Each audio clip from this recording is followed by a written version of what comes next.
Welcome to OK Miniatures. I'm Kay, and today we're going to be making some rocks for the desert.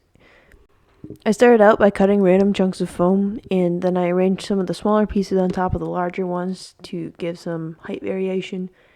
It's not really important, the shape or anything really about these pieces. You just want to have some sort of general rock shape, and then you'll make it look more rockish later.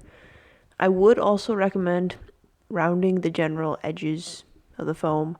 I didn't do this until after gluing the pieces together, which made it much more difficult to make the top layers look more realistic. Having the rounded edges makes it look more like a rock, because that's the way rocks are. They generally are rounder.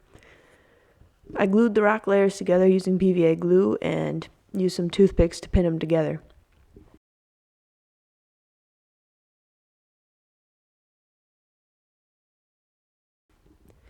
Once I thought the glue was dry, I removed the toothpicks and started adding rock texture by gouging out pieces of foam with my finger.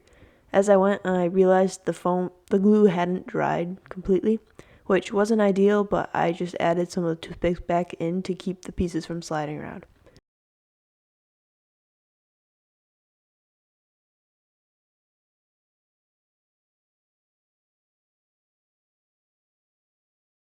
Also, gouging the foam with your finger gives a nice texture, but it also started to hurt my fingernail after a bit, so I switched to using pliers. The first thing I found was a needle nose, but I think a regular pliers would work better since it has a wider tip. The wider tip would give a more similar gouging pattern to your finger, my thumb at least, for me. So I think that would probably give it a better, more consistent look. After the texturing was done, I covered the foam in a coat of black Mod Podge to give it some durability.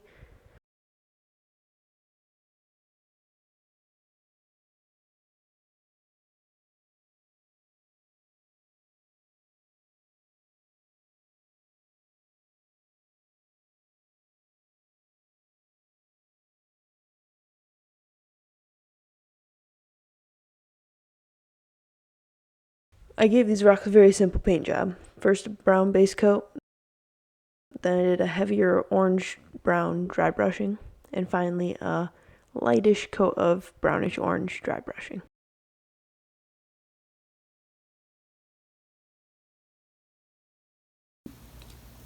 So here we have a little bit of a demonstration of dry brushing. So this one here has no dry brushing, that's just the brown paint and then this one has that first layer of brown orange paint, and then here we got the final one with this layer plus another very orange paint dry brushing. So you can just see how that adds the extra depth to the piece. And there you have it. If you enjoyed this video or found this tutorial helpful, please hit that like button. I really appreciate it. And if you'd like to see more terrain building content, please consider subscribing. And with that, I'll see you in the future.